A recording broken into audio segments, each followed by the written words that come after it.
aqui bem com vocês. Hoje vocês vão ter uma manhã dedicada à nefrologia, né? E vocês amam, né? Bom, a gente vai ver aqui uma forma de tornar o assunto mais ameno, né? Vocês vão ter agora sinefrite e mais tarde o professor Bruce sinefrite. Sinefrite, vocês viram no quarto semestre, certo? Viram as noções, fisiopatologia, as causas, etc. A gente vai fazer hoje só uma breve revisão, poucos slides. Vocês têm a aula anterior, vocês podem estudar por ela, porque o objetivo principal vai ser a gente estudar, na época do quarto semestre, vocês viram como é nefrite pós-estreptocócica, que é a causa mais comum de síndrome nefrite. E agora vocês vão ver a causa mais comum de glomerulopatia. E agora vocês vão ver a nefrite lúpica, que é uma glomerulopatia importante, secundária, né? Secundária que não é uma doença primária do rim, é uma doença sistêmica que envolve o rim, e que tem muitas nuances que vocês precisam conhecer, porque vocês vão internar, que vão ter muitos casos, tem que ter a noção básica do que é a nefrite lúpica, quais são as suas manifestações, os tipos de lesão renal na nefrite lúpica. A gente vai dar mais ênfase a isso. Mas, como a aula é sobre sinefrite, a gente vai fazer uma revisão antes, né? Então, isso aqui vocês já sabem, se não lembram, vão lembrar, porque a sinefrite é uma das manifestações, das 5 principais manifestações de uma doença que acomete o compartimento glomerular, que o rim é dividido em compartimentos: glomerular, tubular, intersticial e vascular. Então, desses compartimentos, nós temos as doenças glomerulares, e elas podem se manifestar com anormalidades urinárias assintomáticas, é o termo usado hoje, que significa o quê? O paciente com hematúria microscópica ou proteinúria assintomática, ele não tem edema, ele não tem nada. E ele só descobre essa doença ocasionalmente. Uma forma de descobrir um exame admissional, se passar no concurso da prefeitura, eles prendem lá um exame de urina e vão ver uma hematúria e uma proteinúria e vão pedir para vocês serem investigados. Ou então, muito comum, vai no ginecologista. Hoje as ginecologistas, elas pedem, os ginecologistas, sempre sumário de urina das pacientes. E aí, isso é visto de rotina. Então, com frequência, é detectado ocasionalmente no exame de rotina solicitado por outro médico que não é o nefrologista, certo? Depois, nós temos as grandes síndromes, né? A síndrome nefrótica, que vocês vão mostrar agora com o professor Bruce, e a síndrome nefrítica, que a gente vai ver agora, tá? Entre as grandes síndromes da nefrologia. Por fim, as glomerulonefrites rapidamente progressivas, são aquelas doenças que envolvem a formação dos crescentes na cápsula de Brown, que comprimem o glomérulo e que levam ao estado renal agudo muito rápido. É uma urgência médica, tem que ser detectado rápido, para que você possa tratar e não levar a uma doença renal crônica. Geralmente, é uma manifestação, ela se manifesta como um quadro de sinefrite, edema, hipertensão, hematúria, tá certo? E, por fim, a doença pode aparecer já na porta do HGF. Um paciente que chega lá anêmico, nauseado, vomitando, anorético, hipertenso, não sabia ter doença renal e descobre ali que tem já uns rins diminuídos e uma doença renal crônica que precisa dialisar para o resto da vida até que transplante. Então, como a doença é silenciosa, principalmente essas anormalidades assintomáticas, ela pode chegar a esse estágio de DMC, em fase estágios terminais, que a gente chama de falência renal, sem você nem sequer saber do que levou a doença para uma glomerulonefrite. Geralmente a gente desconfia que é um paciente que chega nessa fase e você faz o exame e dá um soma de urina com 4 cruzes de proteína, muitas hemácias, aí você desconfia que a doença dele é uma doença glomerular. Então, como a gente vai falando, nós vamos ver um pouco da sinefrite. Não sei se vocês lembram dessa foto do semestre, que ilustra aqui um glomérulo normal, certo? Onde vocês reconhecem a cápsula de Brown, o espaço urinário e os capilares glomerulares. Essas aqui são as células do endotélio e as aqui de primeiro são as mesangiais. Você vê bem direitinho a nuvem do capilar, o espaço de Brown, está tudo bem visível. Nessa foto do lado, você vê uma foto de um paciente com glomerulonefrite aguda, ou manifestando como sinefrite. O que é que vocês veem aqui? O tubo glomerular expandido, você não vê praticamente o espaço urinário. O capilar, vocês conseguem ver a luz do capilar glomerular? Não, né? Essa luz está preenchida por células inflamatórias, que são neutrófilos. Esse aqui na ponta da seta, você já conhece que é o neutrófilo, porque ele tem aquele núcleo hipersegmentado. E você tem essa expansão do tubo. Então, com isso aí, quando o glomérulo é atingido por um processo inflamatório que fica dessa forma, o que a gente observa é que a superfície de filtração diminui e a permeabilidade dos poros vai alterar. Eles vão estar obstruídos, eles vão estar abertos demais, se for lesionados, e aí você vai ter uma diminuição do coeficiente de filtração daquele glomérulo. Esse coeficiente é uma propriedade inata da membrana que depende da área total de superfície e do tamanho dos poros. Aí o que acontece? Quando está tudo, os capilares glomerulares, eles estão obstruídos por células inflamatórias, aquela área não vai ter filtração, vai diminuir o coeficiente de filtração. Com isso, por essa obliteração dos capilares por células inflamatórias, que diminui o coeficiente de filtração, a resposta imediata vai ser a queda da taxa de filtração glomerular. Caindo a filtração glomerular, vai haver retenção de sódio de água e de toxinas urêmicas. Então, o paciente poderá ter edema, hipertensão, insuficiência cardíaca, e com o acúmulo de toxinas urêmicas poderá ter os sintomas urêmicos, náuseas, vômitos, etc., que são os catabólicos do metabolismo proteico, certo? Então, serão a primeira consequência da inflamação glomerular, esse edema, essa hipertensão e o aumento das esfórias nitrogenadas, tá certo? A segunda consequência é essa aqui. Aqui você tem um glomérulo que, na luz capilar, o amarelo é a célula endotelial, aqui são as hemácias que passam, e aqui são neutrófilos, células inflamatórias. Então, no processo inflamatório, a luz capilar está obstruída por esses neutrófilos. Esses neutrófilos vão produzir enzimas estão ativados, produzem enzimas proteolíticas, citocinas inflamatórias, que vão acabar ocasionando essas enzimas pontos de rotura na membrana basal glomerular, como vocês veem aqui. Aí o que é que vai acontecer? Vai começar a passar para dentro do espaço urinário hemácias, que estão aqui dentro da luz, elas saem e vão para o espaço urinário, leucócitos, proteínas, o próprio leucócito sai, e aí você vai ver no sumário de urina as características de um sedimento que a gente chama de ativo. Sedimento urinário ativo é aquele sedimento urinário que tem hemácias e leucócitos. Consequentemente, também passará a proteína, tá certo? Então, na síndrome nefrítica, como consequência do processo inflamatório, pela alteração dos capilares, gordura dos capilares, você vai ter uma tríade característica, que é a hipertensão e o edema, pela retenção de sódio de água, e vai ter o sumário de urina ativo, com hematúria, leucocitúria. A proteinúria não é uma característica de atividade, porque a proteinúria pode existir na síndrome nefrótica, onde o sedimento urinário é chamado de brando. Brando por quê? Porque ele não tem células inflamatórias, ele não tem hemácias em grande quantidade, ele tem mais só proteínas, corpos graxos, etc. Tá certo? É uma diferença muito grande entre as doenças que causam síndrome nefrótica e síndrome nefrítica.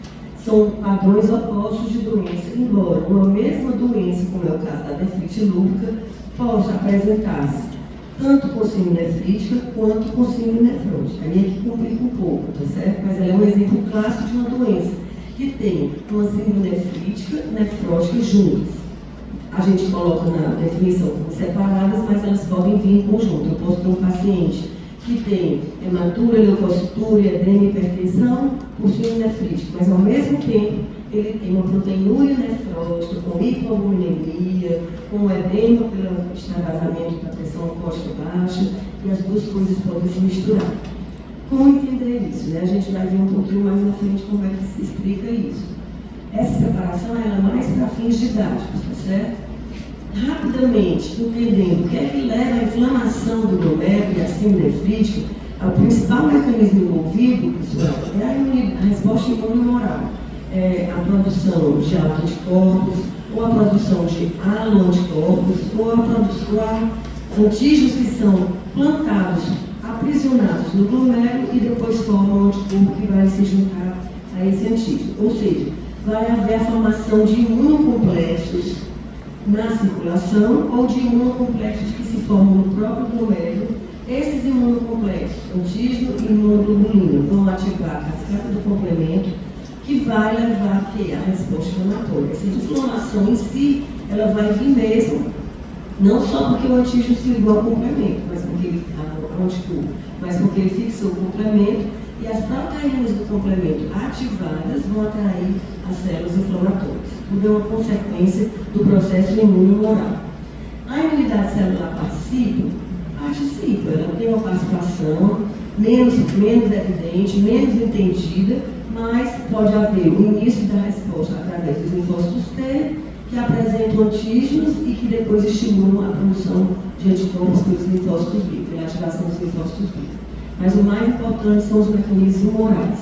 Exemplos de imunocomplexos são aqueles que se formam ou na circulação, que é o caso da nefrite lúpea, que a gente vai entender um pouquinho como é que de repente eu começo a formar um complexo de antígeno e anticorpo numa pessoa, numa mulher jovem, que vai levar essa doença, certo?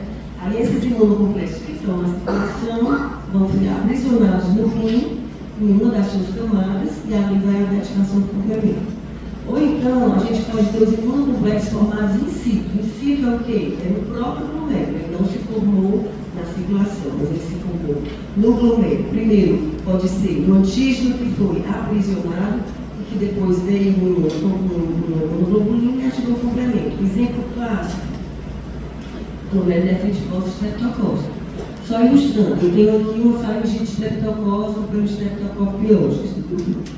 E aí eu vou, com cepa nefritogênica, aqueles antígenos do streptococcus vão estar circulando na minha corrente sanguínea e alguns deles vão ficar aprisionados na barreira de filtração, que é a barreira que impede muita coisa passar, né? Quando depois de uns dias, eu monto uma resposta imune contra aquele antígeno streptococcus. O anticorpo cai na circulação, chega no glomérulo e encontra o antígeno. Se liga ao antígeno streptococcus que ficou aprisionado. Então, esse imunocomplexo formou-se in situ no próprio glomérulo e depois ativa o complemento. E um outro exemplo de um complexo in situ é o anticorpo antimembrana basal glomerular, que pode existir quando acontece no rim e no pulmão, assim de Goodpest. Não sei se vocês lembram, mas vocês viram as vasculites, vocês devem lembrar um pouco dessa doença. E o que é que acontece? Um antígeno, um alto antígeno, há um defeito no colágeno tipo 4 da membrana basal glomerular. E esse alto antígeno é exposto após uma infecção viral, uma poluição por uma fumaça, um tabagismo, um estresse, e ali ele é reconhecido como estranho, porque ele não é uma proteína normal, e forma-se um alto anticorpo que vai lá reagir contra esse antígeno no próprio glomérulo e desencadear a resposta inflamatória, tá certo? Isso é só uma noção para relembrar o que vocês viram lá atrás, certo? Bom, a gente falou aqui muito desses imunocomplexos que se formam ou na circulação ou in situ, mas seja lá como for, para dar uma nefrite, esses imunocomplexos têm que estar presos no rim para ativar o complemento, certo? E o que determina as várias facetas de uma doença é exatamente o tipo de imunocomplexo, para saber onde é que ele se localiza. Então, o local de deposição do anticorpo é que vai determinar a sua clínica e a sua histologia no ambiente. Vai depender de vários fatores, pessoal. Um deles é a carga do antígeno e o tamanho. Se o antígeno for um antígeno de carga negativa, ele vai ser o quê? Quando ele chegar no filtro glomerular, a tendência é atrair ou repelir o antígeno de carga negativa? É que vocês imaginam? Como é que é a membrana basal? Ela tem uma carga positiva ou negativa? Negativa. Então, negativo repele negativo. Positivo atrai o negativo. Tá certo? Então, se chega o antígeno aniônico ou de grande tamanho, ele vai tender a ser repelido e não vai ficar aprisionado. Se for um antígeno catiônico, ele vai ser atraído. E se ele for pequenininho, ele vai até as camadas mais externas, no caso, a camada pelocitária. Vai depender, então, um pouco disso aí. O tamanho do imunocomplexo, quando ele se forma na circulação, por exemplo, o lúpus, o imunocomplexo se forma na circulação. Se for um imunocomplexo pequeno, ele fica aprisionado só lá perto do podólogo. Se for um imunocomplexo grande, ele vai ficar aprisionado já nas primeiras camadas. Depende também da eficácia de clareamento dos imunocomplexos que posso depositar. Porque eu formo esse imunocomplexo, vocês formam diante de uma infecção, mas a maioria de nós não vai ter uma glomerulonefrite por streptococci. Por quê? Porque vão ter células no glomérulo que vão tentar tirar esses imunocomplexos, limpar, clarear, para não ter uma doença. Quem são elas? Uma são as células do mesange. As células mesangiais, uma das funções dela, além de sustentar o glomérulo, é remover substâncias estranhas para evitar a doença. E outro é o sistema do complemento. O sistema do complemento ele não existe para dar doença na gente, ele existe para nos proteger. Então, se o meu sistema do complemento consegue remover o imunocomplexo, eu não faço doença. Se ele não consegue remover, a doença se manifesta porque o complemento vai ser ativado. E depende do tipo de anticorpo, pessoal. Um anticorpo que tem muita avidez para fixar complemento é a imunoglobulina G. Então, um IgG ele fixa muito complemento e dá doença, inclusive com níveis reduzidos de complemento na circulação. Já o anticorpo no IgA, ele dá doença, que é a nefropatia por IgA, mas tem pouca avidez pelo complemento. Então, é por isso que a IgA é uma síndrome nefrítica com complemento normal, porque a avidez dele pelo complemento não é tão grande quanto é no IgG. Então, todas essas diferenças vão determinar a minha manifestação. Eu tenho doenças que cursam com síndrome nefrítica com complemento reduzido e tenho doenças que cursam com complemento normal, porque vai depender dessa avidez da fixação do complemento, tá bom? Só ilustrando o que eu acabei de dizer, esse slide eu usei ele também lá no quarto semestre, vocês têm muito tempo, vocês só viram uma vez, talvez não lembrem. Mas, quando as doenças se manifestam como síndrome nefrítica, que é o processo inflamatório, geralmente são imunocomplexos grandes que vão ficar aprisionados entre o endotélio e a membrana basal. São os depósitos chamados de subendoteliais, estão abaixo do endotélio, entre o endotélio e a membrana basal. Lembrem que as células endoteliais, a camada, é uma camada de poros muito grandes, então ela não funciona como um bom filtro, ela deixa passar. Mas logo atrás dela, abaixo, tem a membrana basal, né, pessoal? E a membrana basal tem poros, mas ela não é tão porosa assim. Então, se for um imunocomplexo grande, ela não consegue atravessar a membrana basal e ele vai ficar preso aqui, entre o endotélio, que tem esses poros largos, e a membrana.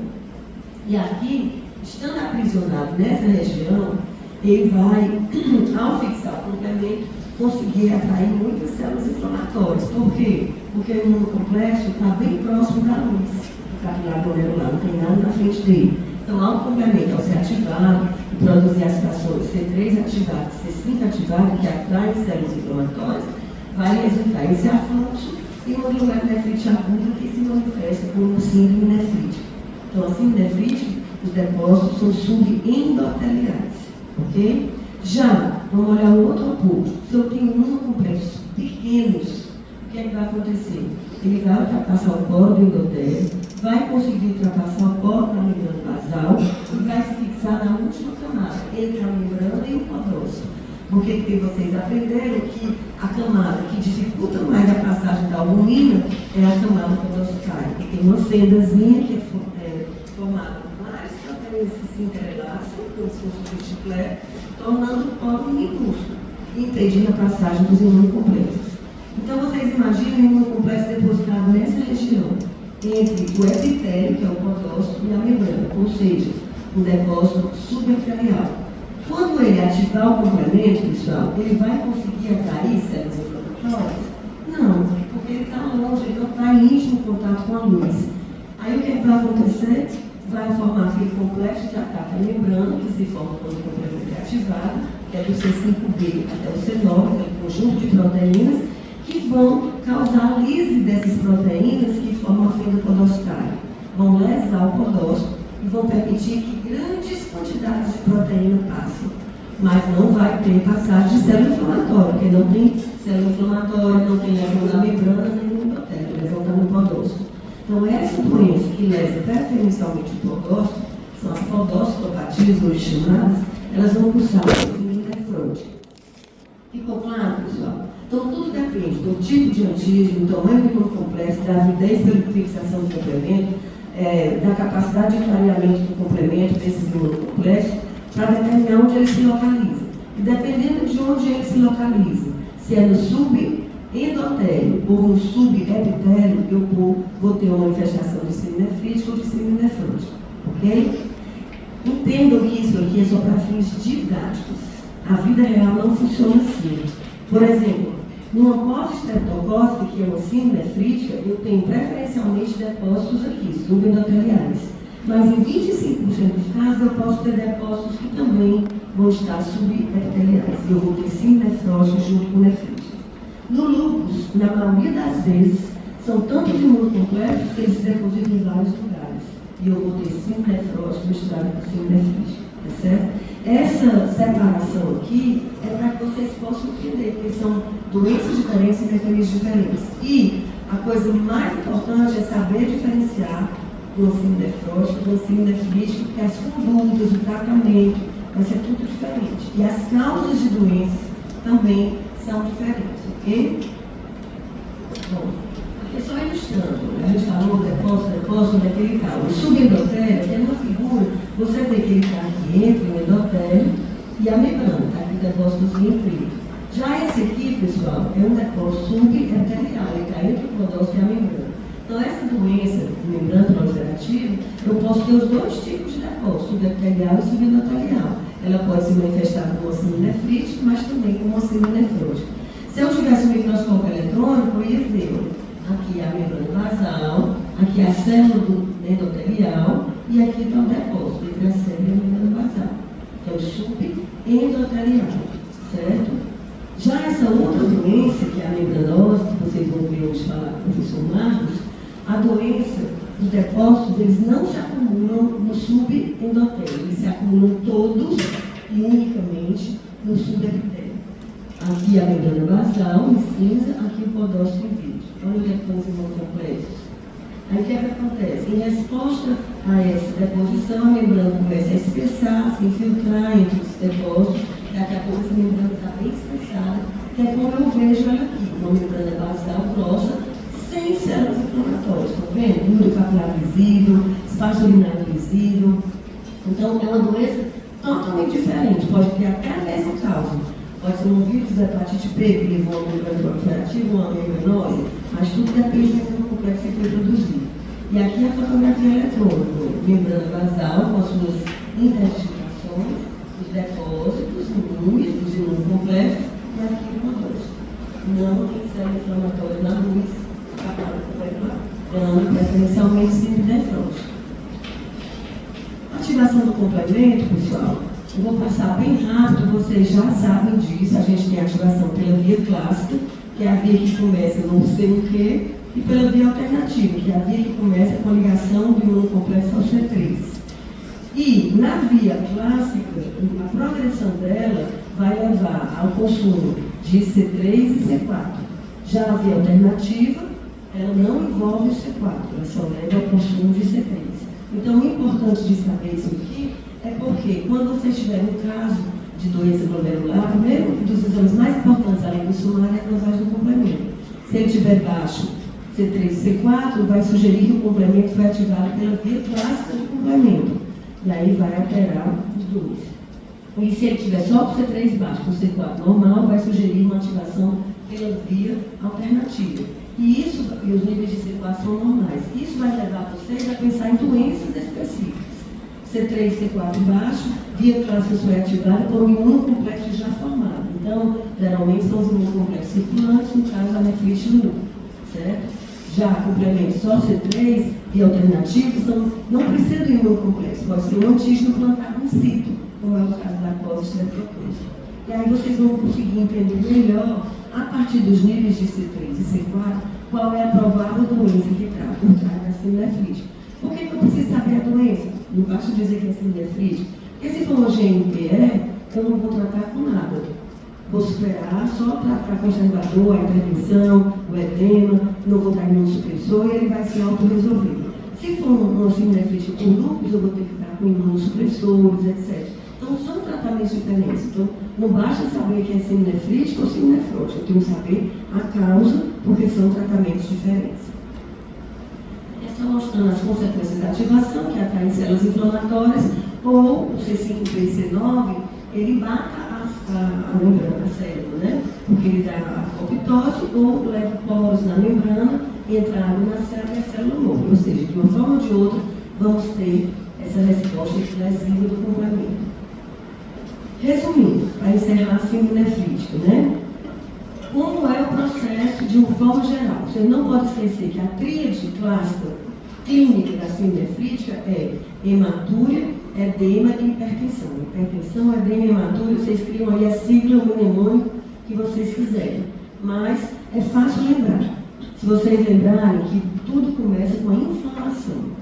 A inflamação leva a dois processos: a obliteração dos glomérulos, da luz capilar pelas células inflamatórias, e a ruptura com a alteração da permeabilidade do capilar glomerular pelas enzimas produzidas proteolíticas pelas células inflamatórias.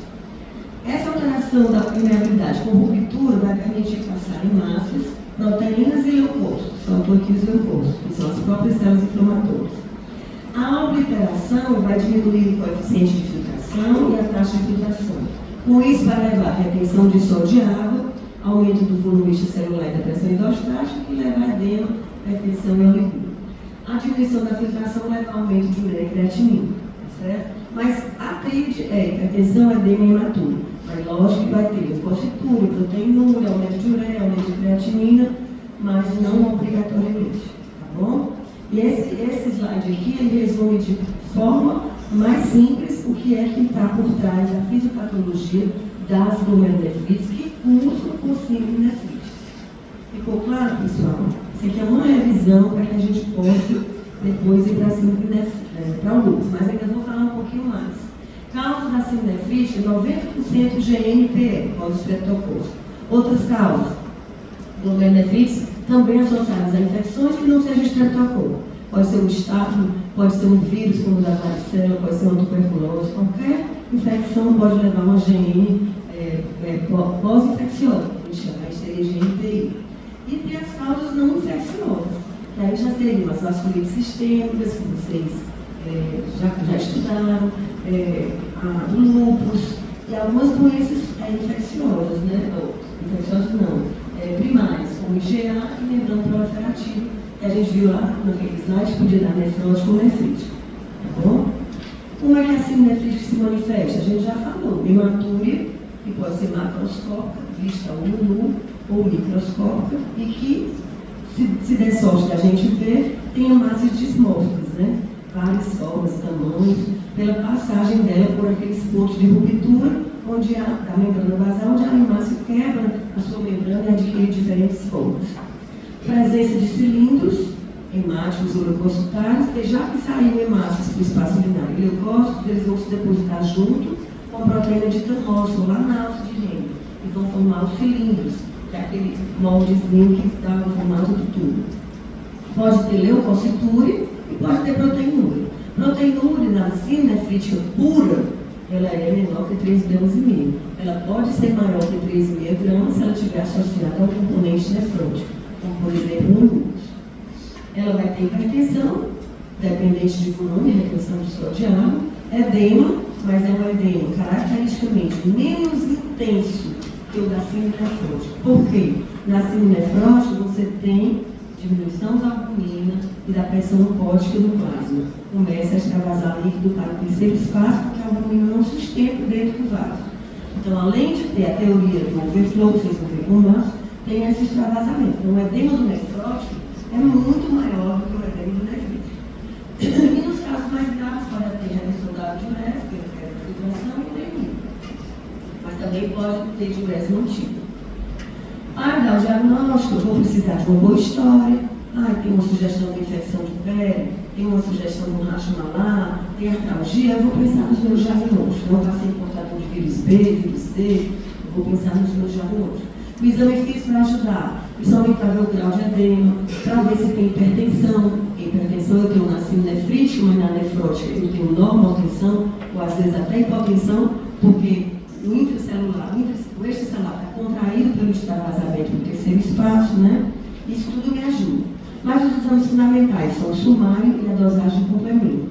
C3 e C4 são facilmente disponíveis. CH50 é como se fosse o complemento total. E ele nem sempre está disponível, então a gente trabalha mais com C3 e C4. E posso fazer exames específicos dependendo da minha suspeita. Suspeito de uma vasculite, eu peço um AMPA. Suspeito de um lúpus, eu peço um FAM. E por aí vai. Mas interessa a gente mais é o sumário, né? Você quer só relembrando O sumário de urina na síndrome nefrítica, a gente falou que é um sedimento urinário ativo. Ativo traduz que tem inflamação. E se tem inflamação, tem o quê? Hematúria, leucocitúria e também pelas rupturas da membrana tem proteinúria. O que é que vai me diferenciar, garantir que essa hematúria é de uma glomerulonefrite e não com infecção urinária? Porque a hematúria tem características glomerulares, que é o dismorfismo, eritrocitário e cilindros hemáticos. O dismorfismo você só vê na hematúria glomerular, porque precisa a hemácia ter forçado a sua passagem pelos pontos de ruptura da barreira de filtração a quebrar pela própria membrana e adquirir diferentes formas. Não mais a forma do disco bicôncavo da hemácia, certo? E os cilindros hemáticos é porque para formar o cilindro tem que ter passado pelo tubo, porque onde é que está a matriz? A proteína de Thanosson, que é a matriz do cilindro, é formada dentro do tubo. Então, eu não vou ter cilindro hemático numa infecção urinária. Tem que remontar a origem glomerular. Proteinúria pode ser discreta, até nefrótica, geralmente subnefrótica, que é menor que 3,5 gramas, e leucocitúria, que é a própria célula inflamatória. A diferença é que nesse paciente eu tenho uma leucocitúria estéril. Esse estéril se reflete que não há infecção. Então, se não há infecção, eu não vou ter bacteriúria. Eu vou ter uma leucocitúria sem bactérias na urina. Se fosse leucocitúria com bacteriúria, eu ia pensar em quê? Uma pielonefrite, uma infecção urinária, certo? Então, é a causa, é a manifestação. Eu vou ter sempre tudo? Não, pessoal, nem sempre.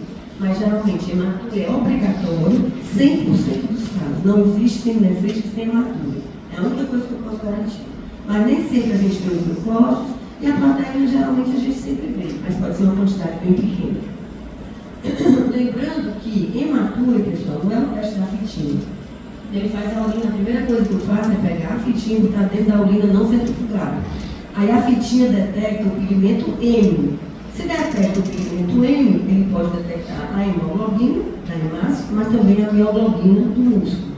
Então, não é garantia de que o pigmento M positivo vai ter hematúria. Para ter hematúria, eu tenho que pegar essa urina, passar no centrífugo, fazer a laminazinha para olhar o sedimento, que é o que se sedimentou lá no fundo, que são as células. Aí, se tiver mais de 3 hemácias por campo, será hematúria. Então, essa quantidade de hemácias vocês têm que saber. Pode ter um caso clínico, onde a gente quer que vocês digam se é mais um quadro nefrótico ou nefrítico, aí vocês vão ter que saber se tem hematúria para cima assim nefrítico, certo?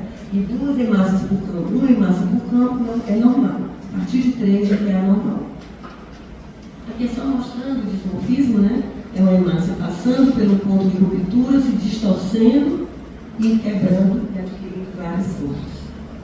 O cilindro só ilustrando, né? Aqui é a proteína de Thanosson, o formato do tubo, e dentro dele está cheio de hemácias.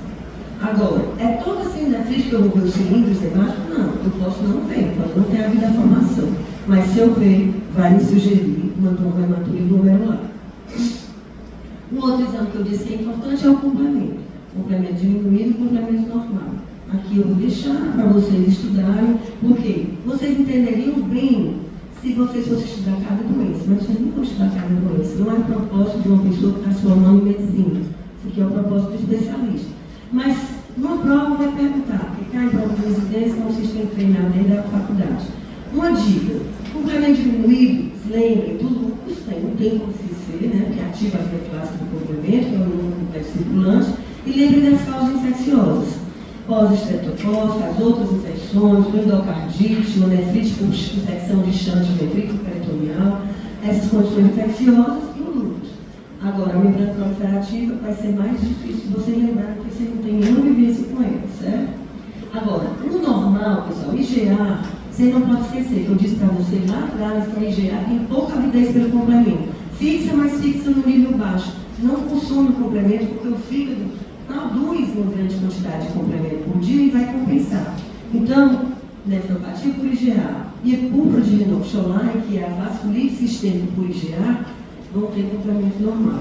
Outras condições, as vasculites ancorrelacionadas, também não fixam complemento. Antimembrana basal glomerular e etc. Tudo o resto aí é vasculite, as vasculites sistêmicas, elas não fixam complemento, tá certo? Então o complemento é normal. Não fixam não consomem o complemento. Bom, para finalizar, o espectro espectro da síndrome nefrítica ele é muito amplo. Uma síndrome nefrítica pode se apresentar com anormalidades assintomáticas, que seria a hematúria microscópica somente, aquele estágio da doença no início, pode ser só hematúria. O quadro clássico é a síndrome nefrítica, que é a hematúria, a proteinúria subnefrótica, pode haver leucocitura, edema, hipertensão. E o quadro mais grave é a rapidamente progressiva, é aquele que tem a perda de função renal rápida em dias ou semanas. Todas essas aí são manifestações de doenças glomerulares que cursam com síndrome nefrítica. Tem um espectro bem amplo, certo? Bom, alguma dúvida da síndrome nefrítica? Agora a gente vai entrar na nefrite lúpica. Alguma pergunta? Ficou claro?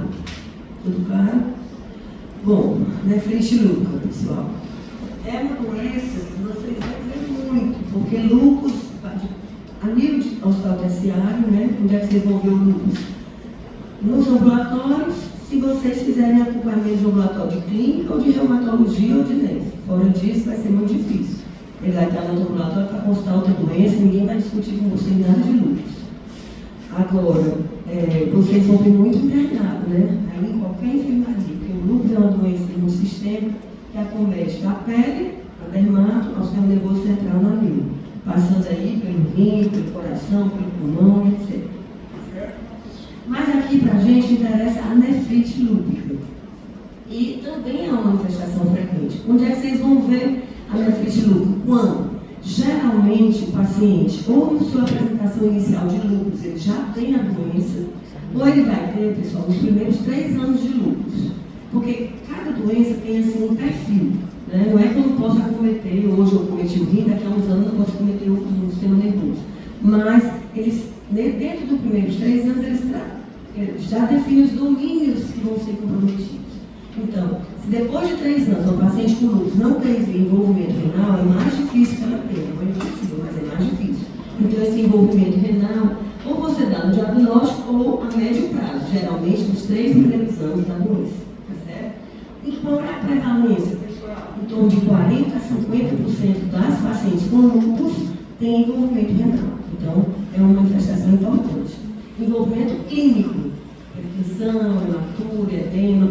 Envolvimento subclínico, se você fosse biopsiar o rim de todas as pacientes com lúpus, 80% a 90% delas teriam algum grau de envolvimento renal através visto como pela deposição dos imunocompletos, tá certo? Mas a gente não vai biopsiar todo mundo. Não é um procedimento sem risco, a gente só vai biopsiar quando tiver uma manifestação clínica. Tem um perfil interessante que o lúpus em si é mais comum nas mulheres, né? 9 a 10 para 1. Mas a nefrite lúpica, nos homens, ela costuma ser mais grave, tá certo? Bem como nos não brancos, né? São nos afro-americanos, hispânicos, asiáticos, eles são mais comuns do que nos brancos. O lúpus pode acontecer em qualquer idade, a nefrite lúpica também. Então, na infância, a nefrite lúpica é mais grave, é meio catastrófica, não responde tão bem ao tratamento, bem mais grave do que os adultos. E lúpus na infância dá mais nefrite lúpica do que no adulto. Então, tem umas características epidemiológicas que chamam a atenção para as crianças, para os homens e para os não brancos. Tá certo? Fatores de risco da major, sexo masculino, negros, hispânicos e asiáticos. Bom, qual é a evolução do paciente que tem nefrite lúpica? 10 a 30% vão evoluir ao longo de anos para a terapia renal substitutiva. Vai depender muito da resposta ao tratamento. Existe aquele paciente que faz o tratamento e responde completamente, no fim a gente vai ver qual é o critério da resposta completa. Esse, só 8% evolui para a doença renal substitutiva em 10 anos. Se responder bem ao primeiro tratamento, ficar em remissão completa, está salvo. Só que essa não é a maioria dos pacientes. A maioria dos pacientes acabam tendo uma resposta parcial. E aí, a sobrevida em 10 anos cai para metade, 43%. E se ele não responder a nenhum tratamento inicial, em 10 anos, 87% vão estar em diálise. Então, a evolução para a diálise vai depender dessa resposta inicial. Então, tem que ser um tratamento muito bem feito, porque implica tem que conhecer muito bem o tratamento. Não vai ser o objetivo de vocês agora conhecer o tratamento. É só uma noção assim muito leve. Mas, para vocês terem ideia de que é importantíssimo saber o tratamento para garantir a sobrevida. A mortalidade progride em falência renal. E a morte atribuída à doença renal em si ocorre em até 25% dos casos. E a morte pode ser por infecção, por doenças cardiovasculares, são mais comuns. Está tratando com músculo ou morre de infecção. E aí vai, está tratando com morre de infarto. Mas aqui, pela doença renal, vai de 5 a 25% dos casos. Aqui, só para lembrar, quando é que a gente pensa clinicamente que tem um envolvimento renal? Vocês sabem que os critérios de lúpus mudaram, em 2019. Então, primeiro, para ser classificado com lúpus, você tem que ter um FAM maior ou igual a 80. Antes não precisava, o padrão reviduz, antes não precisava. A gente dava o diagnóstico só pela biópsia, dizia que era nefrite lúpus, e muitas vezes o paciente tinha FAM negativo. Hoje isso mudou. Depois, ele tem que ter 10 pontos desses critérios. A doença foi dividida em um domínio clínico e um domínio imunológico. Essa palavra domínio é muito usada hoje. O domínio pode ser um domínio de uma manifestação sistêmica, que é a febre, E pode ser um domínio, principalmente de gente que tem mais só lúpus cutâneo, nunca vai ter um lúpus renal. Tem aquele domínio articular, neurológico, renal, serosite e hematológico. Esses são os domínios clínicos, cada um com uma pontuação. Dentro de cada grupo, conta a maior pontuação. Vai repetir, se ele tiver alopecia ulceroral, não vai ser 4 pontos. Vai ser o que tiver maior pontuação, um deles. Agora, dentro do domínio clínico, renal, pessoal, olha o que é, antes, o que é que era considerado critério de ter um comprometimento renal? Era a proteinúria acima de 500 mg nas 24 horas e a presença de cilindros hemáticos que traduziam uma doença glomerular. Hoje, o critério renal pela classificação continua a proteinúria acima de 500, a proteinúria discreta, ou a biópsia. Biópsia mostrando classe 2 ou 5, 8 pontos, classe 3 ou 4, 10 pontos. Então, basicamente, se eu tiver um FAM positivo e numa biópsia renal com padrão classe 3 e classe 4, já está fechado o diagnóstico de lúpus com nefrite. Não tem nenhuma outra população sozinha que seja. Vocês somar 10 pontos, nenhum. Mas a biópsia de classe 3 ou 4, não tiver das classes, fecha. E o domínio imunológico, aí vocês já sabem, aqueles anticorpos são fosfolipídios ou o complemento, então precisa ter um complemento sempre. Se for só um baixo, é 3 pontos. Se for os dois baixos, 4 pontos. E o anti-DNA e o anti-SM. O anti-SM é o mais específico, São mais específicos. Tanto o mais específico de todos é o anti-SM. Tá certo? Bom, então, isso é hoje o critério. Mas, para você ter um critério renal clínico, você não tem a biópsia ainda, o que é que você considera que tem envolvimento renal diante do paciente com lúpus? Vai ser isso aqui, pessoal. As diretrizes variam muito, mas há um acordo mais ou menos quanto a isso aí.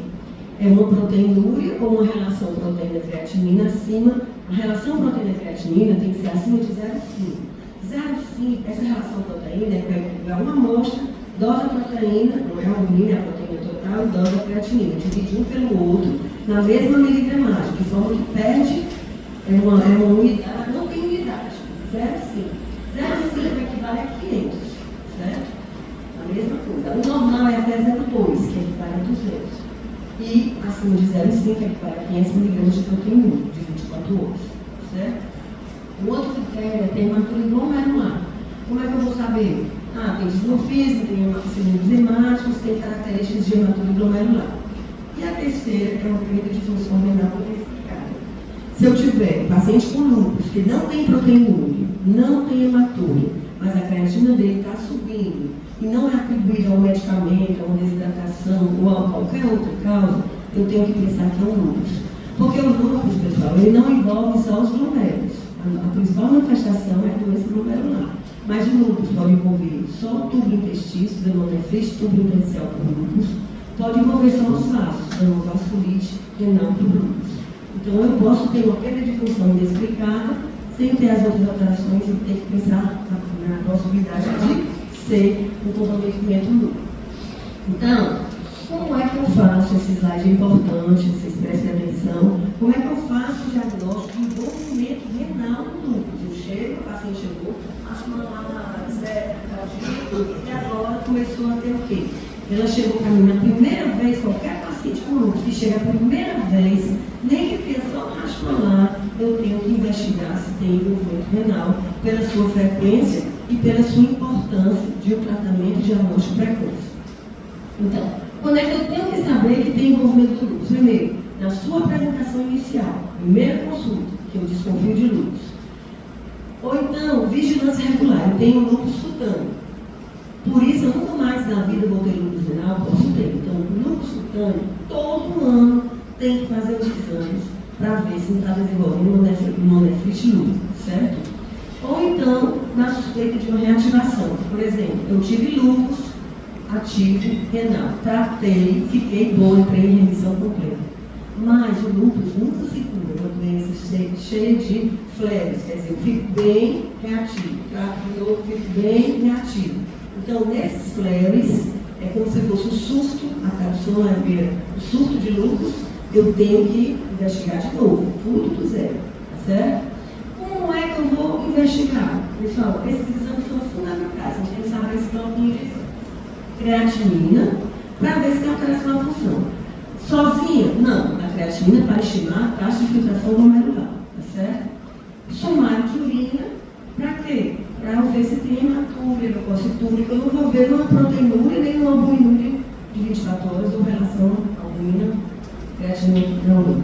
Então eu faço não só a relação. Na doença renal crônica eu preciso da creatinina e da albuminúria, mas no grupo eu preciso da creatinina, do sumário, para ver se tem hematúria, da relação proteína-creatinina, e eu tenho que fazer as sorologias, que seriam a dosagem de complemento e o anti-DNA. Às vezes eu tenho um complemento baixo e já me leva à suspeita de uma nefrite lúpica, tá certo? Então esse exame eu faço no diagnóstico, na suspeita de uma reativação ou na vigilância regular de um paciente que não tem lúpus renal na primeira consulta. Aí, pessoal, vamos começar aqui por baixo, mais fácil. Se a taxa de filtração for anormal, eu repito. Ou então, se ela vier em decréscimo, mas 0,8 de creatinina, filtração de 90. Aí depois vem 1 de creatinina, filtração de 60. Um novo decréscimo, então nesse decréscimo eu tenho que considerar a biópsia renal. A outra situação que eu considero a biópsia, a relação proteína maior que 500. Um sumário de urina com cilindros hemáticos leucocitários, ou acantócitos, que é a hemácia desmorfa, maior que 5%, se eu tiver isso aí, eu vou quantificar a proteína de 24 horas para ver se é mesmo maior que 500. Porque essa relação pode dar alta porque o paciente está desidratado e falsamente eleva a relação, ou pode dar baixa porque ele está muito demonstrado e isso diminui a relação. Então, o padrão ouro é a urina de 24 horas. Se der mais de 500, eu repito e confio. Se confirmar mais de 500, eu faço a biópsia. Então, de qualquer forma, a biópsia está no diagnóstico quando eu suspeito de lúpus renal, certo? Isso mudou, porque antes não se tinha a biópsia como uma necessidade de ser feita no primeiro momento. Mas aqui a gente tem esses critérios que dizem, se eu tenho uma infiltração não explicada por outras causas, lógico, então um contraste, eu vou indicar a biópsia. Então, se eu tenho uma proteína acima de 500, ou uma acantócitos, ou hemácias dismórficas, eu vou considerar a biópsia para ver se há nefrite lúpica, que provavelmente haverá. Já é indicado porque provavelmente haverá. Certo? Ficou clara essa abordagem inicial? A frequência do envolvimento, a importância de diagnosticar precocemente. Posso continuar então, né? Pronto. A patogênese, vou passar muito, até porque tem 3 teorias, cada uma mais diferente do que a outra, e a gente não sabe muito bem ainda qual é a teoria correta. Mas eu só quero realçar a questão da deposição dos imunocomplexos, tá certo? Então, a etiopatologia é complexa, mas formam-se imunocomplexos que se depositam no rim, imunocomplexos circulantes que se depositam no rim. E são imunocomplexos que é produzido contra quem? Contra o DNA, de hélice simples ou duplo, contra as proteínas, contra as estomas, contra proteínas normais do nosso corpo. Só que são normais, mas elas estão dentro das células. Na hora que elas são expostas por uma lesão dessas células, elas podem, por causas hereditárias, predisposição genética, exposição solar, ser reconhecidas como estomas. Tá certo? O HLA tem alguma relação, alguns tipos de HLA implica em risco e outros implicam em proteção. Não precisa vocês saberem isso aí decorado. Isso aí é só para mostrar que o lúpus se faz dentro de um contexto genético, né, predisposição e fatores externos. Fatores externos, infecções, exposição solar, estresse, etc. Né? Ambiente, genético e resposta individual. Esse imunocomplexo de lúpus é aquele que pode se depositar em qualquer lugar. Por isso que o lúpus pode dar síndrome e síndrome nefrótica juntos. Se ele se deposita na região que mais é, no subendotélio, ou seja, antes de chegar lá no podócito, ele vai ter acesso direto ao espaço vascular, vai ativar complemento, vai atrair célula inflamatória, certo? E vai dar esse fluxo de leucócitos e consumir o complemento. Esses são os imunocomplexos circulantes, certo? Os depósitos subarteriais, aqueles entre o podócito e a membrana, a gente já viu que não atrai célula inflamatória. Geralmente são imunocomplexos formados in situ. Aqui a gente vai falar que o lúpus é imunocomplexo circulante, mas na verdade foi só para facilitar lá no começo. Pode ser imunocomplexo in situ, são menores, eles primeiro passou o antígeno e depois vem o anticorpo. Então deu para ficar mais fracionado. Porque o imunocomplexo que se forma na circulação, geralmente ele fica no subendotélio mesângico. Então, esses imunocomplexos, ao ativar o complemento, leva ao processo inflamatório. E pode ter, como é locais diferentes, síndrome nefrótica e síndrome nefrítica. Mostrando mais uma vez tudo que determina onde ele vai se depositar. Será que é aqui no mesão? Será que é no subendotélio, no subendotélio? Vai depender daqueles fatores que a gente já falou, tamanho, rapidez de fixação, capacidade do mesângio de clarear. E o anticorpo, que é chave na patogênese da nefrite lúpus, é o anti-DNA de dupla hélice. De hélice simples, ele não tem importância como tem de dupla hélice, certo? E esse anticorpo, anti-DNA de dupla hélice, ele é geralmente da classe IgG, mas a Austrália tem isso, pode ser 4 tipos de IgG, IgG1, 2, 3 e 4. A gente aqui ainda não consegue diferenciar no exame de biópsia, etc. Mas já tem muitos, no mundo inteiro já se está fazendo isso, tá certo? E a gente vai chegar lá também. Então, os imunocomplexos são geralmente IgG1 e IgG2, a quantidade, aí 3 e 4 é menos.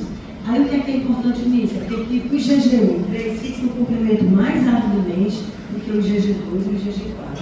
Então, às vezes eu tenho um lúpus mais intenso, às vezes eu tenho um lúpus mais branco. O branco é aquele anticorpo que fixou menos complemento.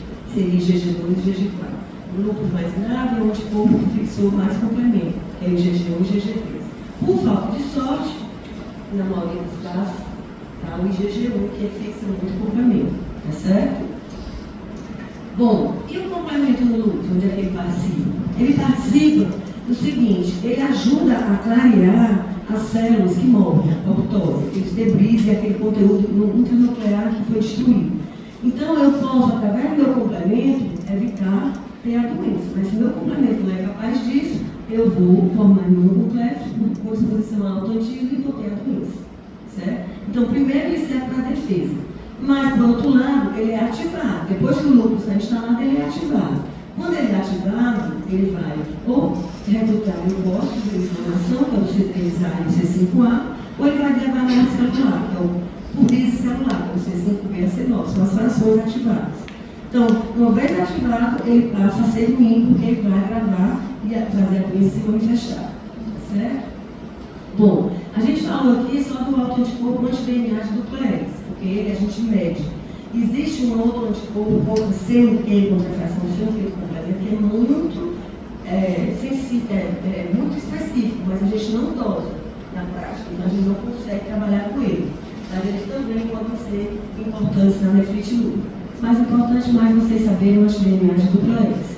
Aqui uma foto, só mostrar uma das hipóteses, rapidinho, que é a apoptose. A luz ultravioleta B, quando a pessoa se expõe e tem a predisposição genética, ela pode levar a uma lesão da célula esclerotimante, da célula da pele.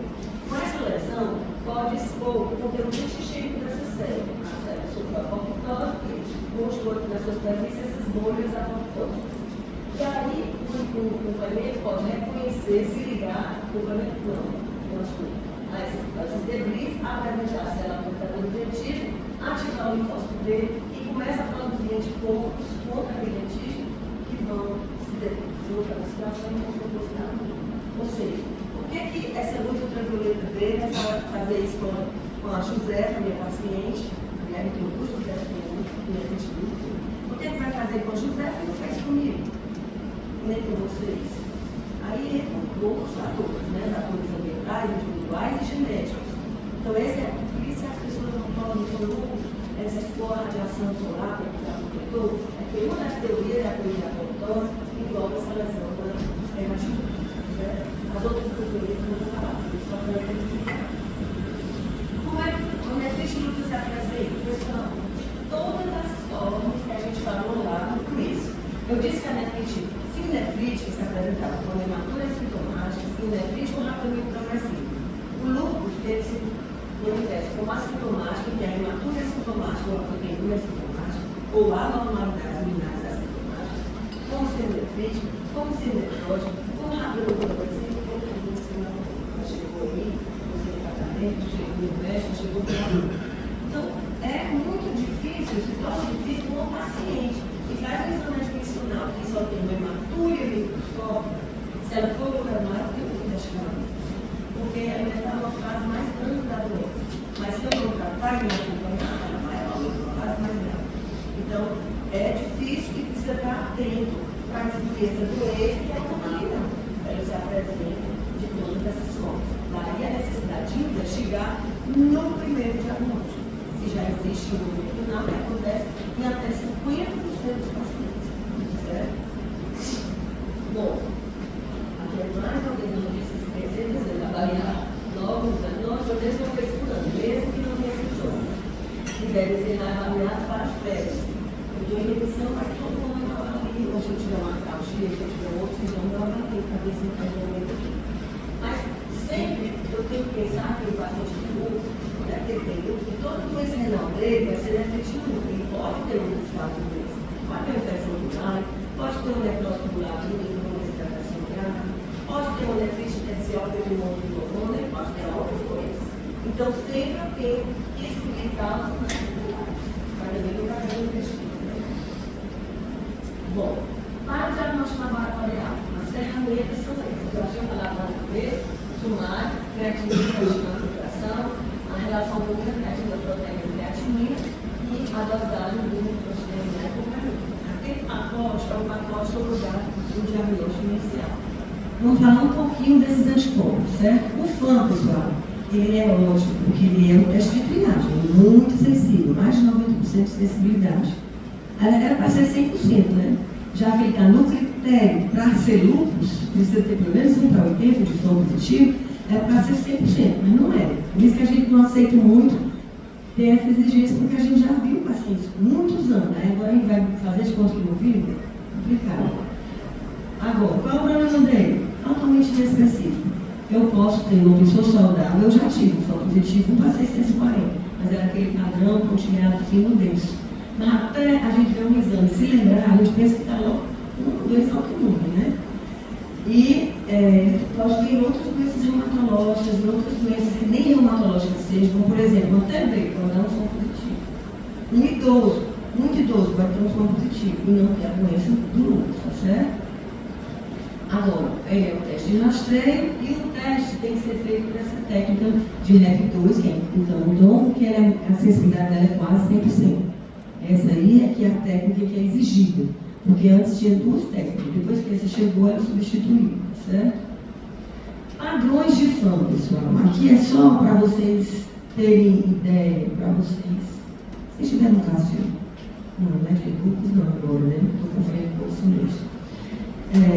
Para você ter uma ideia dos padrões. Saber que o padrão, isso é muito importante, nuclear, pontilhado, fino, denso, é o mais comum. E ele é inespecífico. Não vão, porque assim, você pode apavorar o paciente ou tranquilizar. Se você vê um FAM com um título desse, e você olha o padrão, é nuclear, pontilhado, fino, denso, olha, isso aqui não é lúpus.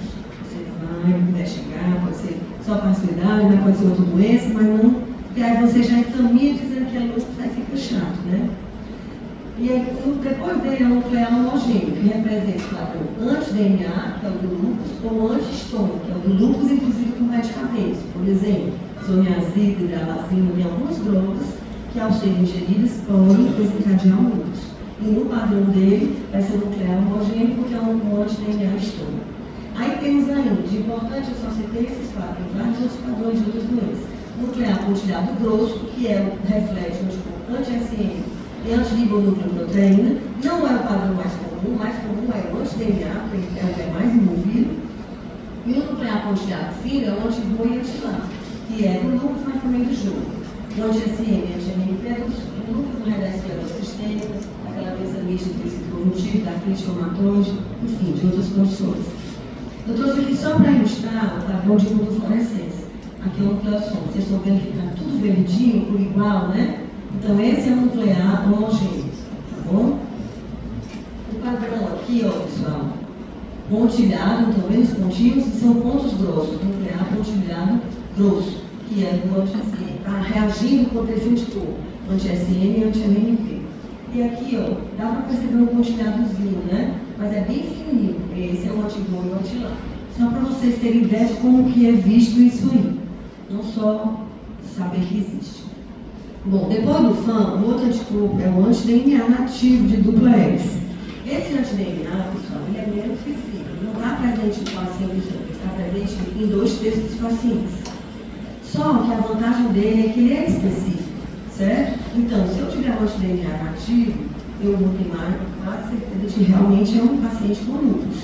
Qual a importância dele? Primeiro, é muito específico. Segundo, o anti-DNA reflete a atividade da doença. Então, por que quando eu estou acompanhando aquele doente com os exames uma vez por ano, eu peço o anti-DNA e o complemento?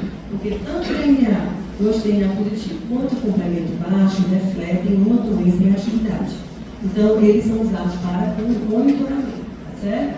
Então, ele diminui com o tratamento e, se ele ficar normal, é seguro, depois de 3 anos, eu suspender o tratamento no supressor. Tá certo? Então, ele é um bom exame para acompanhar a atividade da doença. Já que o FAM, pessoal, pode ficar positivo a vida toda. Não quer dizer que o lúpus está em atividade. Não reflete a atividade da doença. E o FAM dele é um nuclear homogêneo, padrão de immunofluorescência do anti-DNA. O anti-SM é aquele que eu falei que ele é muito específico, mais do que o anti-DNA, mas a gente vê pouco presente. Então, a gente não trabalha com ele para seguir, porque ele só é presente em 1/3 dos pacientes. E os outros 70% vão ficar sem saber, né? Então, ele é ótimo, mas ele é muito pouco sensível, então a gente não usa. E ele tem muita relação com a nefrite, por isso que ele é bom. Então, tinha sempre foi positivo, ele tem muita relação não só com o lúpus, mas com a nefrite lúpus. Mas, infelizmente, ele é pouco presente. O anti-fração sem o do complemento também tem muita relação com a atividade, mas a gente não usa para monitorizar nem o anti-SM, nem o anti-CUP, porque um a gente não dispõe e o outro é pouco sensível. A gente trabalha mesmo com anti-DNA, embora ele só esteja presente em 75% dos casos. Dosagem do complemento, pessoal, ela está diminuída em 3/4 dos pacientes não tratados por lúpus, especialmente se tiver nefrite, tá certo? Então, é um exame de acompanhamento. E o antifosfolipídio, que é aquele anticoagulante lúpico, anti-beta-2-glicoproteína, anticardiolipina, IgM, IgA, que deles tem, né, aquela produção de antifosfolipídios, ele não é tão presente, mas ele deve ser feito no primeiro diagnóstico de lúpus, porque 30 a 50% dos pacientes têm esse anticorpo, e esse anticorpo se associa a riscos de trombose, vocês sabem, né? Renal, venosa e glomerular. Então, a gente precisa saber se tem, porque se tiver positivo, além de tratar o lúpus, eu vou ter que anticoagular, senão ele vai trombosar o capilar glomerular e eu não vou nem saber, vai perder o rim, certo? Isso já deve ser feito na primeira consulta. E de tempos em tempos a gente repete, não tem assim uma obrigatoriedade do tempo. Oi.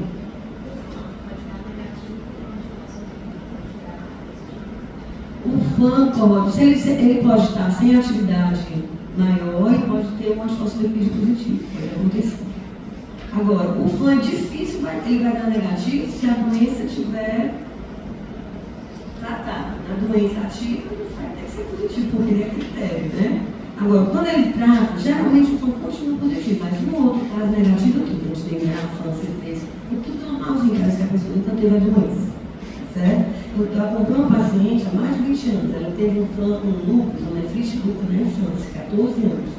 Vocês imaginam o filho da gente ter uma nefrite lúpus. Foi um quadro gravíssimo, ela teve uma nefrite lúpus rapidamente progressiva e envolveu o sistema nervoso central com convulsões. Tratou com ciclosamida, com suplemento, não teve jeito. Rapidamente foi para diálise. e depois de uns 2 anos ela transplantou, ela tem 20 anos de transplante, hoje já tem 40 anos. Super bem, desde que ela passou a infância dela até hoje, nunca o FAM positivou, nunca o anti-DNA positivou, nunca o C3-C4 diminuiu. Então, assim, mesmo ela tendo tido um lucro gravíssimo na infância, é caso a caso, né? Assim, a gente dá a ideia do contexto geral. Já tem outros que ficam recidivando, principalmente na gravidez, é difícil dizer. Aqui, pessoal, eu trouxe só para vocês, vou ficar com o material de estudo, para vocês verem que cada um desses anticorpos traduz os efeitos clínicos da doença que acomete, certo? E a frequência. Então, realmente, o anticorpo mais prevalente é o anti-DNA de dupla X, tá certo? Aí, anti-BOA, anti-LA, eles dão o anti-LA da problemas cardíacos fetais, o anti-SM é muito específico para a doença renal, mas é pouco presente, o antifosfolipídio, perdas gestacionais, abortos, trombose. Só um resumo, tá certo? Bom, agora vamos à parte que eu considero que é a mais difícil, mas que eu não posso deixar de falar, porque vocês vão chegar lá no internato e a doutora Dulce vai perguntar para vocês: será que o ácido não é frio? Você não sabe? É simples, vocês estão na frente mesmo. Quem foi seu professor? Aí não vai sobrar para mim, né? Então, o meu papel é falar, o de vocês é aprender, né? Eu já fiz esse papel de aprender, eu caio aqui na frase. Bom, a biópsia renal, pessoal, se eu pego uma paciente com lúpus hoje, eu faço aqueles exames, a proteína é menos de 500, o sumário de urina não der nada, eu não vou fazer, que a festa normal, não vou fazer biópsia renal em todo mundo, não. Eu faço aquele exame. Eu só vou fazer naquelas condições. Creatinina nervoso, sem causa aparente, proteinúria isoladamente acima de 1 grama, sem hematura, sem mais nada, sem função inalterada, mas se for acima de 500 e tiver entre 500 a 1 grama e tiver os acantosos, as hemácias, ou alteração da função renal, aí eu faço a biópsia também. Esse critério é da Sociedade Brasileira de Reumatologia, não é da NEF. Existem diferentes critérios na literatura. O critério do CADIGO, que é o da NEF Internacional, é aquele primeiro que eu dei para vocês, quando deve diagnosticar envolvimento renal. Mas é muito semelhante, então eu deixei só os dois, mas tem bem 4 ou 5 critérios diferentes. Bom, para que eu vou fazer biópsia renal? Se a paciente já tem um FAM positivo, anti-DNA positivo, complemento baixo, C3, C4, sumário de urina prematuro, proteinúria, tem tudo para ser lúpus. Para que eu vou fazer se eu sei que é uma nefrite lúpus? Pessoal, antes a Reumata era a favor de não fazer e a NEF queria fazer, é uma briga tem, né? Ainda bem que entraram no consenso, vocês vão pegar essa briga. A própria Reumata hoje concorda, porque eles é que pegam um grande volume de pacientes, né? Quando chega para a NEF, muitas vezes já passou por eles. Concordam na realização da biópsia. Por que esse sentido? Primeiro, porque há uma grande dissociação entre a clínica, o laboratório e a histologia. Eu posso ter um lúpus bem brando nos exames, teta normal, somente hematúria, e fazer uma biópsia de um lúpus com classe mais grande. Certo? Então, esse é um motivo. E se eu retardar o tratamento, eu vou piorar a chance disso. Segundo, é porque o lúpus pode ter outras doenças renais que não sejam lúpus. Uma nefrite tensial, uma nefropatia diabética, segundo diabética. Então, aqui no final já não. Terceiro, que existe uma coisa muito importante que define o tratamento prognóstico, é ver o grau de atividade e de cronicidade da doença na biópsia. Eu não tenho como saber, mesmo que o paciente chegue para mim hoje, eu penso que a doença começou agora, pode ter começado há um ano atrás e já tem muita cronicidade. Então, eu preciso da biópsia para definir os índices de atividade e de cronicidade. Com isso, eu consigo saber se meu paciente deve ser tratado e com o quê, e eu posso dar para ele um prognóstico. Óbvio, tem que ter uma chance tão de responder ao tratamento, ou então o seu lúpus é muito crônico, nós não vamos invadir. Enfim, eu vou dar um posicionamento. Então, eu tenho 5 motivos que hoje levam a todo paciente com lúpus, dentro dos critérios, fazer a biópsia. Desde que a gente garanta a segurança da biópsia. Um mundo ideal, hemograma, hemoglobina boa, acima de 9, aqueles mais de 100 mil, coagulograma normal, índice de tamanho normal, acima de 9 centímetros, sem hidronefrose, sem malformação, sem infecção urinária e uma pressão normal. Nem sempre a gente tem essa condição. Ainda tem um item que é uma creatinina menor que 4. Quanto mais alta a creatinina, mais chance de sangrar, mais uremia, etc. Então, a condição ideal. Então, se o paciente não tiver o cenário ideal, se a biópsia for mais arriscada do que o tratamento, a gente trata e depois, mais na frente, a gente biopsia, porque tem chance de biopsiar ao longo do tratamento. Aí aqui, pessoal, é a classificação histológica do lúpus, certo? Ela é baseada, o lúpus, como eu digo, que tem 6 classes, vai da classe 1, 2, 3, 4, 5, 6. Eu não estou me baseando na clínica, estou me baseando na biópsia. Agora, a clínica de um é mais grave que a de outro, tudo bem, mas eu me baseio na biópsia. Reunião da sociedade nefro e de patologia. Tem alguns termos que eu quero lembrar vocês, para vocês entenderem melhor do isso. Eu posso dizer que a glomerulonefrite é difusa ou é focal? É segmentar ou é global? Quando eu digo que ela é difusa ou focal, eu estou olhando para uma coisa. Eu olho o número de glomérulos na biópsia, tem 20. Se acometer mais de 50%, 15 glomérulos são doentes, essa glomerulonefrite é difusa. Se ela só acometer daqueles 20, 8 glomérulos, os outros 12 estão normais, ela é focal. Tá certo? Então, difuso e focal reflete o número, o percentual de glomérulos acometidos na biópsia. Agora, global e segmentar envolve o percentual de envolvimento de um capilar, de um tufo glomerular. Vou mostrar aqui a foto. Global e segmentar, certo? Esse envolvimento desse glomérulo e desse, vocês acham que ele é global ou que ele é segmentar? Global, está tudo comprometido aqui, tudo cheio de célula, tudo sem amigo capilar, tudo igual, né? Já esse aqui, pessoal, é segmentar, por quê? Menos de 50% do glomérulo está comprometido, ou seja, está tudo normal, é outra relação. E dentro do peixe, maior reposição de matriz, com tendência a esclerosar. Então, quando tem mais de 50% comprometido, global. Quando tem menos de 50% de um tubo comprometido, é segmentado. Difuso e focal reflete o número total de glomérulos envolvidos na amostra. Isso aqui confunde um pouquinho. Então, aqui são as 5 classes. Eu vou dizer o nome das classes para mostrar uma foto para vocês entenderem. A classe 1 é uma classe muito grande, como se fosse praticamente normal. Então, o nome dela é nefrite lúpico mínima mesangial. Micromesangial, porque se eu fizer a biópsia, é normal também. A única coisa que eu vejo é na imunofluorescência o depósito de um complexo mesângico. Por isso que eu disse que se eu fosse biopsiar todo mundo, ia ter comprometimento, ia ter só esse depósito, seria a classe 1. Mas a gente biopsia, porque essa classe 1 geralmente não tem manifestação clínica, certo? Nem no sumário. Então, a classe 1 é essa. A classe 2 é um pouquinho mais grave, é a nefrite lúpico proliferativa mesangial. Ou seja, tem os depósitos imunes no mesângico, mas tem proliferação das células mesangiais, aumento do número, duplicação dessas células. Então já é um pouquinho mais adiante, se assemelha muito com a IgA, né, a partir do IgA, e também se chama de mesangial. Essas duas são as boas duas. As duas últimas, 5 e 6. 5 é o grupo nefrite lúpico membranoso. É uma glomerulonefrite membranosa.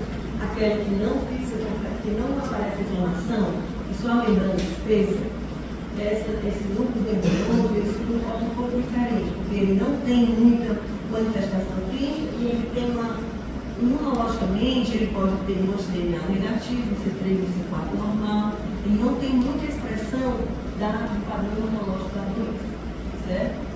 E os depósitos imunes são aqueles lá do nosso, subepiteliais, então eles fazem se manifestar com o quê? Seja nefrítico ou nefrótico? Nefrótico. Então, o núcleo que se manifesta com sim nefrótico pura, você já tem em mente que ali é uma membranosa, classe 5, certo? E a classe 6, você não ficar avançado, esclerosado, mais de 90% dos problemas já estão todos esclerosados, não vão fazer nada, não vão tratar, não vão fazer nada. Então, essas classes tem a diferença do padrão de ser nefrótica e sem muita atividade imunológica. Essa, 6, esqueça, nem existe, não vai fazer nada. 1 e 2, acho que a gente vai fazer nada, vai ficar mais longos, extra-animal. Agora, por infelicidade, as mais comuns manifestações, que são a classe 3 e 4, são as mais graves. Então, o lúpus poderia ser apresentado geralmente a lúpus mais grave, que são a classe 3 e classe 4, que representam a maioria dos casos. E o que essas doenças têm? São especificamente doenças, só que na classe 4 a doença é difusa, intestinais e 50% dos glomérulos. Na classe 3 a doença é focal, com menos de 50% dos glomérulos. E o que é que ela tem de diferente? Ela tem proliferação mesangial, proliferação de glucose, que a gente discutiu, proliferação hidrocapilar. Ela é uma doença muito proliferativa. Há muita duplicação das células residentes, mesângio, diferencial. E há muita inflamação, que eu gosto muito disso. Mesmo assim, elas são divididas em mesas adultas, adultos fibrosos ou só adultos. A gente não vai ter Mas só para mostrar que quando elas são classificadas, eles dizem para mim, bom, esse paciente é classe 3, as lesões são ativas. Ou então, esse paciente é classe 3, tem lesões ativas e crônicas, ou só tem lesões crônicas. Porque isso aí vai determinar para mim o que é que eu vou fazer em termos de tratamento. Aí, essa histologia não pode ser prevista a partir do quadro clínico. Eu disse aqui que talvez demais para prever é como se quer melhor, mas geralmente a classe 5 está associada com a 3 e a 4. É difícil de prever. Certo? Aí a necessidade de biópsia. Aí aqui só instante, só que acho que fica mais fácil. Classe 1, se eu biopsiar a taxa normal, aqui é o exame, a basal, autóxico, treino familiar. Ela vai fechar. Só a única coisa que eu acho é não aparecer se fosse depósito do mesante. Classe 2 é a mesangial contrativa. Eu tenho depósito, mas eu tenho, está vendo? Aumenta essa coisa que eu tinha um salão de mas eu não tenho depósito, eu tenho exemplo de autóxico, eu tenho alimentação. É a classe 2, é a boazinha. A classe 3 e 4 nós temos juntos, porque eu só modifico e resultado. Isso aqui é linfócito, é neutrófilo, está cheio de célula inflamatória, no mesange, na luz capilar, depósito no mesange, depósito no subendotélio, depósito no subepitélio. Tem de todo tipo de vírus, classe 3 e classe 4. A classe 5 não tem proliferação mesangial, não tem exposição, e os depósitos podem ser mesangiais, sempre pode ter mesangial, é pior. Depois vira novo curso material. Não tem informação, não tem. Mas elas podem ter misturado, pessoal. Classe 3 e 4 podem ser junto com 5. Aí eu tenho toda a informação, a proliferação do mesano, depósito do mesano, subendotélio, subepitélio, inflamação na luz, que é uma confusão, não tem como saber isso, não pode ter certo? Então, na verdade, são manifestações diferentes da mesma doença, dependendo do grau de inflamação, de outro depósito que localizou, o que é que você vai ter. E não há como prever se vai ser um ou outro só pela clínica. Certo? A clínica, assim que eu não vou falar, só vou dizer, que vocês vão ficar, valeu por falar nos livros, é que nas doenças 1 e 2, poucas manifestações. Na 3 e 4, hipertensão, edema, proteína, hematúria. Na classe 5, mais o quadro nefrótico e menos atividade renal e hematológica. Na classe 6 já é aquela doença renal, tá certo? As manifestações são variadas conforme a gravidade. Sabendo que a maior gravidade vale. E da 3 da 4, a quarta é difunda, é a mais comum. Ou seja, a doença mais comum é a mais grave. A questão que ela falou, vocês entenderem, um trabalho antigo, mas ele pegou passou nas características clínicas, hematúria, proteína automática, juvenadura,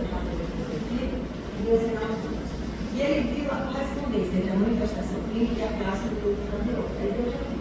Classe 1, que ela não tinha nada, né? Só um depósito. Tinha paciente para asintomático, proteína, e tinha 20% dos pacientes com proteína que tem uma classe 1. Classe 2, olha o que pode estar em todo o sistema. Classe 3 e 4, a maioria estava aqui, mas podia ter uma hematúria sintomática, proteína sintomática, que é 50% dos pacientes da classe 3, da classe 4, não, só 1%, que é mais grave. Então, eu não posso prever que a classe paciente com nefrótico vai ser só classe 5. A maioria é, né? Mas a classe 5 tem outras manifestações também, certo? Daí a necessidade de não há como prever a partir da manifestação clínica. Aqui, a biópsia deve envolver a microscopia ótica, um fragmento e outro fragmento para imunofluorescência. Não faço o diagnóstico de sentido de lucro só com a microscopia ótica, porque a imunofluorescência que vai me mostrar quem são os imunocomplexos, quem é que está se depositando no mim, se é uma doença de deposição de imunocomplexo ou não. Então, eu tenho um padrão de imunofluorescência, antiestético, anticorpos, anti-GG, GA, IgM, C3 e C3. Além de imunogênico, está aqui. E no grupo, em todos eles, ele está positivo. Ele fixa os componentes diferentes e fixa os componentes diferentes. Não mais do que isso, tá? Esse padrão é chamado classicamente de casa cheia ou formal, no padrão característico do grupo. E mais de todos, característica é o exemplo. Que está muito relacionado com o efetivo, certo? Esse depósito é consideração dos doenças, mas nas outras doenças, lembrando, não, geralmente aquele GG e C3, só eles. Certo? Bom,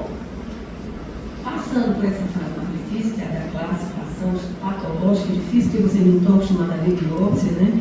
Por isso que eu trouxe mais a figurinha para entender, pelo menos, e saber quais são as classes. É que o lúpus tem uma outra característica, além de ele estar sujeito a flares e remissões, é uma doença que fica surtando e remitindo, eu tenho também uma transformação entre as classes. Não significa que eu sou classe 4, que eu vou ser sempre classe 4. Eu posso entrar em remissão, mais na frente desenvolver uma classe 5. Ou então, eu posso, com o meu tratamento de classe 4, me transformar numa classe 5. Então, existe essa transformação histológica entre as nefrites lúpicas e isso é demonstrado em biópsias seriadas. Quando a atividade aumenta, uma classe 2 pode se transformar em 3 ou 4. Quando a atividade diminui, uma classe 3 ou 4 pode se transformar na classe 5, por aí vai, certo? Então, ainda tem essa dificuldade, há uma transformação entre as classes. Para acompanhar, eu preciso saber se a doença está em atividade ou não, se houve alguma resposta ao tratamento ou não, etc. Então, eu acompanho do mesmo jeito. Quais são meus sinais de atividade no paciente com déficit lúpico? O sedimento urinário ativo, né? Tem hematura, escludúria, leucostúria, cilíaco ou leucostase. Tem proteinúria. Eu vim sem proteinúria. De repente, a proteinúria aumenta, eu tenho que ficar de olho, né? Até ver se vou fazer ou não a biópsia, dependendo do critério. Se o anti-DNA vinha negativo, de repente ele positivo, tenho que ficar de olho. E se o complemento vinha normal, depois do tratamento, ele começa a baixar, principalmente o anti-DNA e o complemento, eles são um indício de que a doença está querendo entrar em atividade. Não significa que eu vou tratar o exame laboratorial, mas que eu vou acompanhar aquele paciente mais de perto. Agora, se aparecer hematura, proteinúria, outros achados, aí eu posso ter que biopsiar novamente, certo? Mas sempre esses, se vocês caem um questãozinho perguntando, um quadro clínico, o que é que desse quadro sugere a atividade lúpica? Vocês têm que saber isso aí. Para o reaparecimento de sinais de somaturina, complemento que baixou, anti-DNA voltou a positivar, não é o FAM positivar não é critério de atividade, ou o ressurgimento da proteína. Pessoal, isso aqui nós não vamos cobrar, vocês não têm que saber, só estou para vocês saberem que existe. Eu disse para vocês que um dos motivos de fazer a biópsia era saber o índice de atividade e o índice de cronicidade para definir o tratamento. Hoje é obrigatório. O índice de atividade são esses aqui. É quando eu tenho crescente celular, é quando eu tenho alces em arame, que são os troncos galinos, enfim, inflamação intersticial. Para cada um deles é atribuído pontos no total de 0 a 24, certo? E os índices de cronicidade, aí sim, a crescente fibrosa, a atrofia tubular, fibrose intersticial, esclerose glomerular, é o mais fácil, que também são atribuídos pontos. A atividade vai de 0 a 24, a cronicidade vai de 0 a 12. Quando o patologista dá o laudo, ele tem que dizer.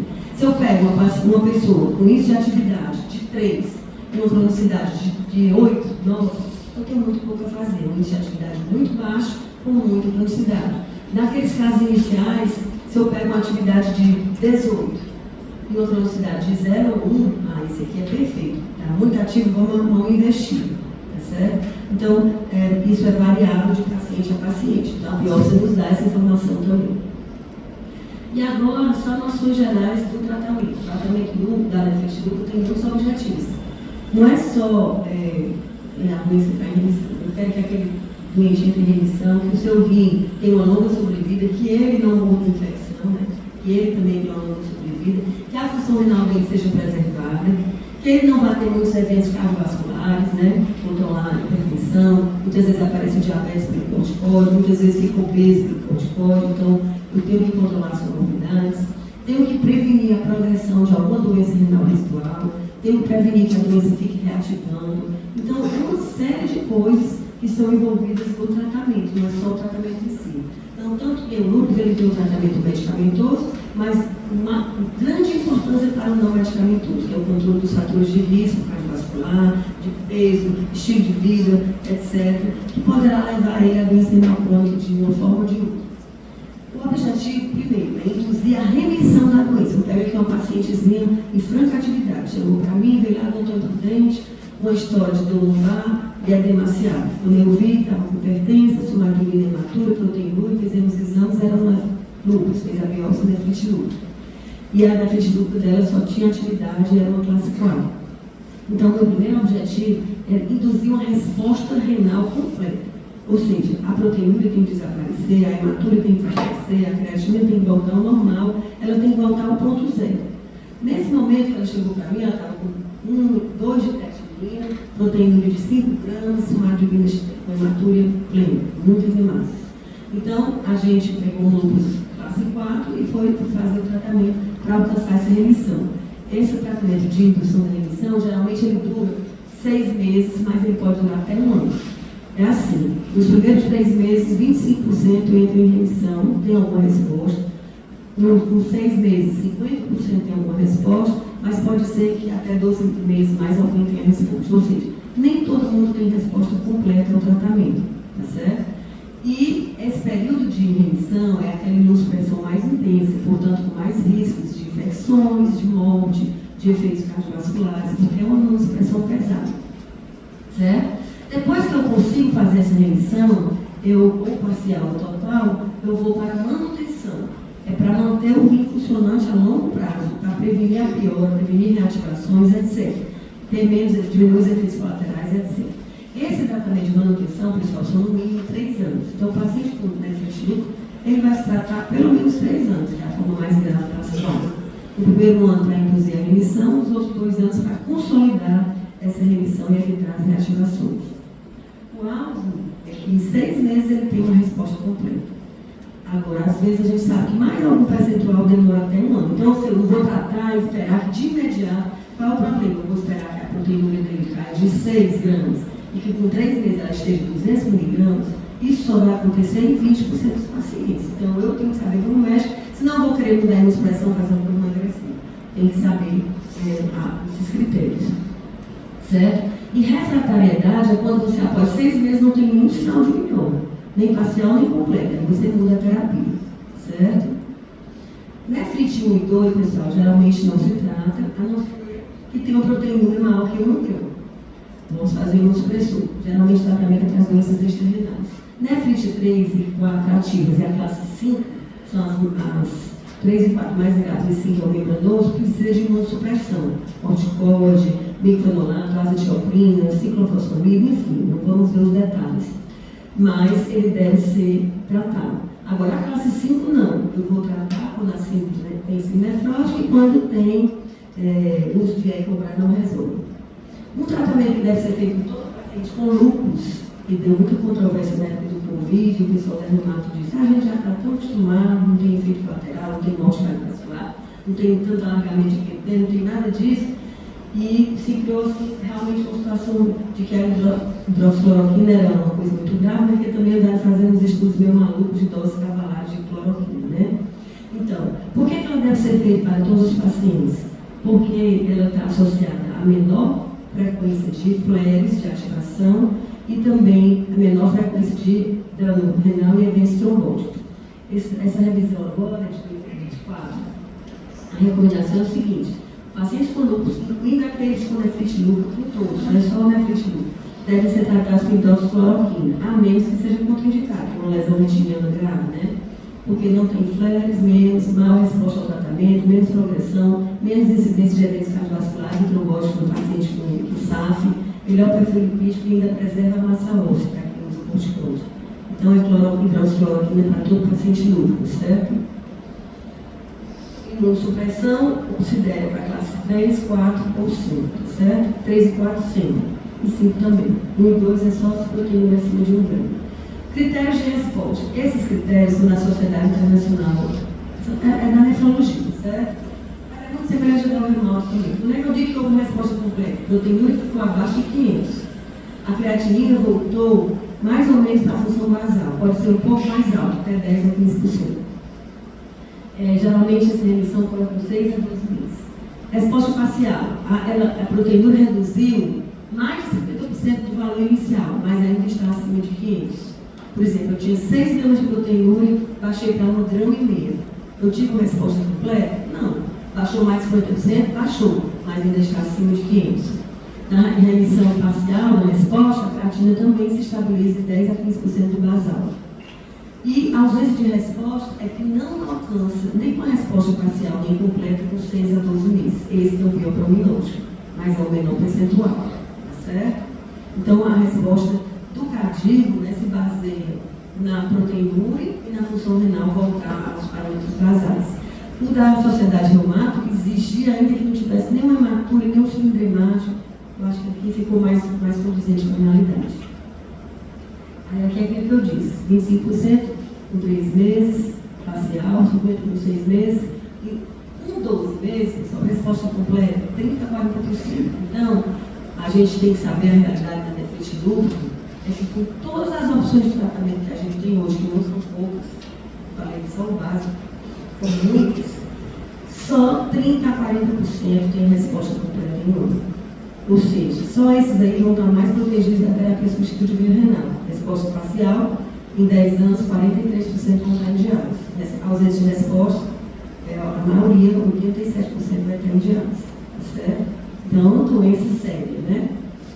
E precisa ser monitorizada, porque além de tudo, pode recidivar em até 60% dos casos ao longo do acompanhamento. Recidivar, eu tratei, tive remissão, mas fiquei bem boazinha e de repente aparece proteína.